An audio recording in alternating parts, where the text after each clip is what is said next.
धन्य आम्ही जन्मालो दास विठोबाचे झालो तुका म्हणे पावटने करू स्वर्गाचे निशाने धन्य आम्ही जन्मालो दास विठोबाचे झालो विठ्ठल विठ्ठल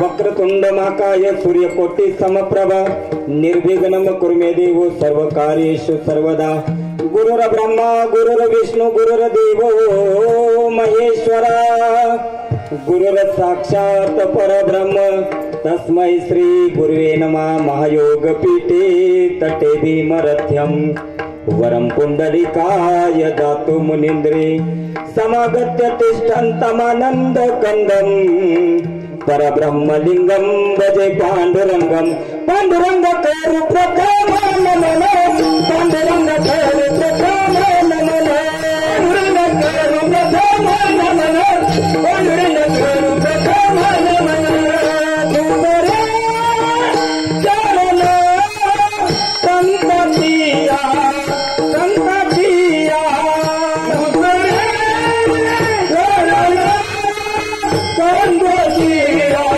संततिया संत बजाने तो भाता मितारू संत बजाने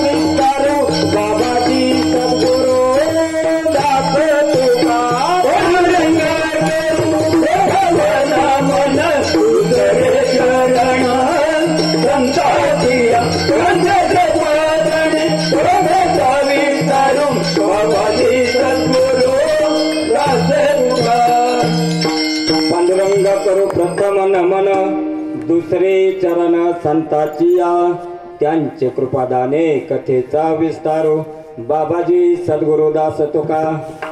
ओम नमो ज्ञानेश्वरा करुणा करा दयाला तुमचा अनुग्रह लादलो पावन झालो चराचरी। आता वंदू रंगभूमिका कीर्तन उभे होते लोका टाळ मृदुंग बिने पखवाज श्रोते देखा।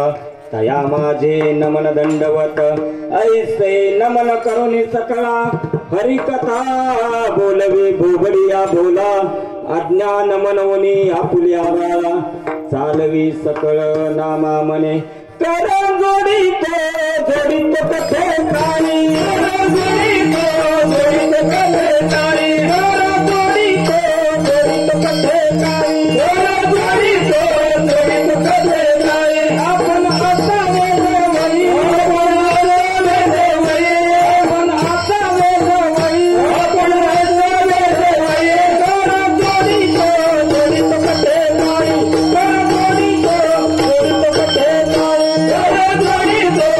कथे काळी जोडीत कथे मस्तके पायावरी या वारकरी संताच्या या वारकरी संताच्या या वारकरी संताच्या प्रस्तुत प्राप्त प्रसंगी कीर्तन रूपी सेवेकरता निवडलेला अभंग देवमान्य जगमान्य संतमान्य भक्ती ज्ञान वैराग्य याचा त्रिवेणी संगम असणारे वारकरी संप्रदायाच्या कळस्थानी असणारे श्रीमंत संत जगद्गुरु तुकाराम महाराज। कानाप्रिय बंधू गुणातीत साधू अवतार ज्येष्ठ संप्रदाय श्रेष्ठ वैदिक निष्ठ असे असणारे जगद्गुरु तुकाराम महाराज। घरात नाही दान पोटात नाही आन गावात नाही मान तरी चित्तात समाधान असे असणारे जगद्गुरु तुकाराम महाराज। मोडकीच खाट गलकच ताट शेवटी वैकुंठाची वाट असा ज्याच्या परमार्थाचा थाट ते जगद्गुरु तुकाराम महाराज। महाराजांचा पुढे जाऊन अधिकार सांगायचा जर झालं तर आपणाला जीवन जगताना दादा सर्वात जास्त भीती कशाची असते तर मरणाची यमाची भीती असते। पण तो यम सुद्धा महाराजांचं नाव घेतलं तुकाराम नाम घेता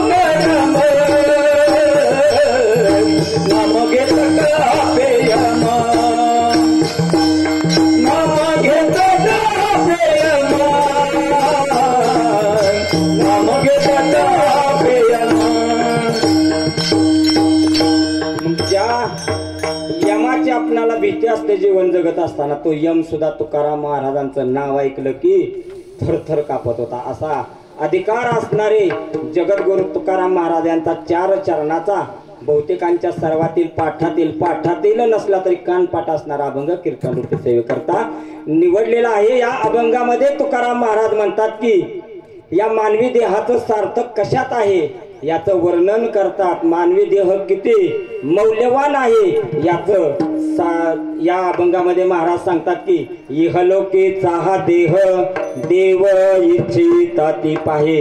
इहलोक म्हणजे या मृत्यूलोक। या मृत्यूलोकात आम्हाला जन्म मिळावा अशी इच्छा कोण करतंय? स्वर्गातले देव करतात। तर स्वर्गीचे अमर इच्छिता ती देवा मृत्यूलोकी व्हावा जन्म आम्हा। स्वर्गातले 33 कोटी देव आम्हाला मृत्यूलोकात जन्म मिळावा अशी इच्छा करतात पण त्यांना हा जन्म मिळाला नाही। पण तुकाराम महाराज म्हणतात की त्यांना हा इच्छा करून जन्म मिळाला नाही पण धन्य आम्ही जन्म आलो दास विठोबाचे झालो। ज्या स्वर्गातल्या देवांनी इच्छा करून त्यांना हा मृत्यूलोकात जन्म मिळाला नाही परंतु आम्ही धन्य आहोत।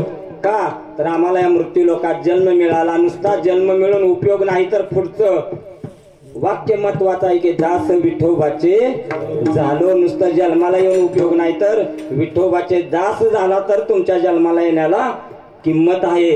मग तिसऱ्या चरणात महाराज सांगतात आयुष्याच्या साधने सच्चिदानंद पदवी घेणे। जन्मापासून मृत्यूपर्यंत जे आपलं आयुष्य आहे त्या आयुष्याचं साधन बनवून त्यामध्ये देवाची भक्ती करून सहज आपणाला सच्चिदानंद पदवीपर्यंत पोहोचता येत. आणि शेवटच्या चरणात महाराज सांगतात की तुका म्हणे पावटणी करू स्वर्गाची निशाणा. आम्ही स्वर्गाला शिडी लावू आणि स्वर्गामध्ये आमचे वारकरी संप्रदायाचे निशाण फडकवू. विठ्ठला विठ्ठल.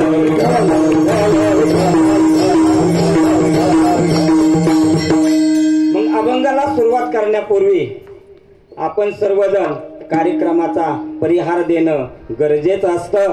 आज या ठिकाणी बघा नाळे कुटुंबियाच्या प्रांगणामध्ये आपण का जमलो हे सर्वांना परिचित असलं तरी सांगणं वक्त्याचं कर्तव्य असतं. आज या ठिकाणी बघा कैलासवासी किसन संताराम नाळे यांना या इहलोक सोडून परलोकात गेलेले आज बरोबर 1 वर्ष पूर्ण झालेलं आहे. आणि आज त्यांना दुसरा जन्म मिळणार आहे. त्यांना आज या जीवातून मुक्ती म्हणून दुसरा जन्म मिळणार आहे. आणि त्यानिमित्त त्यांचे मुलगा असेल, त्यांचे आप्तेष्ट असतील, सर्व या कोळकी ग्रामस्थ असतील, त्यानिमित्त त्यांना शेवटची आदरांजली वाहण्याकरता आपण सर्व इथं उपस्थित आहोत. तरी त्यांना पुढचा जन्म चांगला मिळावा, चांगल्या वंशामध्ये मिळावा, चांगल्या कुळामध्ये मिळावा, त्यांचा कृपाशीर्वाद या नाळे कुटुंबियावरती सदैव असाच राहावा, त्यासाठी केलेला हा नामरूपी यज्ञ आहे. आणि त्यांची मुलं असतील, त्यांची पत्नी असेल, त्यांचे भाऊ असतील, या सर्वांनी मिळून हे कीर्तनरूपी पुष्प मला ओवण्याची संधी दिली, त्याबद्दल मी प्रथम नाळे कुटुंबियाचा आभार मानतो. तसेच आजच्या कीर्तनासाठी पकवाज वादनासाठी असणारे आमचे आदरणीय हरिभक्त पारायण आकाश महाराज असतील, आदरणीय आमचे डांगे दादा असतील, आमचे आदरणीय आमच्या गुरुस्थानी असणारे आमचे नाळे महाराज असतील, जगदाळे महाराज असतील, आदरणीय विजय महाराज असतील, आमचे आप्पा असतील, तसेच आमचे विलेकरी आमचे तानाजी जाधव असतील, या सर्व ताई असतील आणि तुम्ही सर्व वारकरी मायबाप या सर्वांच्या चरणी नतमस्तक होतो आणि कीर्तनरूपी सेवेला प्रारंभ करतो. विठ्ठल विठ्ठल.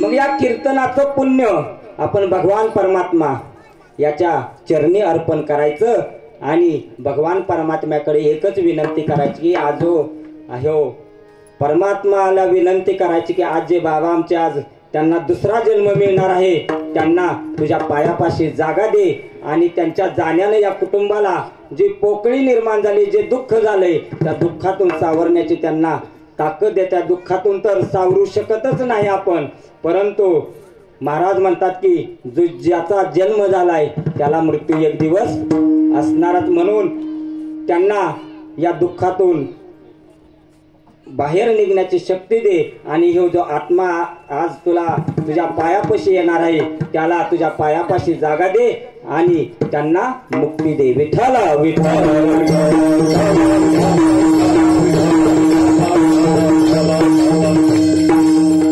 मग महाराज म्हणतात इहलोकीचा हा देव इच्छिताती पाहे. देव कोण इच्छा करतोय तर स्वर्गातले देव इच्छा करतात. आता इच्छा 2 प्रकारची असते बघा. एक इच्छा असते ती आपल्याला देवापर्यंत घेऊन जाते आणि दुसरी इच्छा असते ते नरकाकडे आपल्याला घेऊन जाते. आता देवाकडे नेणारी इच्छा कोणती तर बघा, एक दिवस भक्तासाठी देव काहीही करत असतो बघा. समजा आपल्या वंदेवशरीमध्ये समजा एक मित्र दुसऱ्या मित्राला म्हणतो अरे आपल्या गावामध्ये नाटक बसवत्या, नाटकामध्ये तू माझ्या पत्नीचं काम करशील का?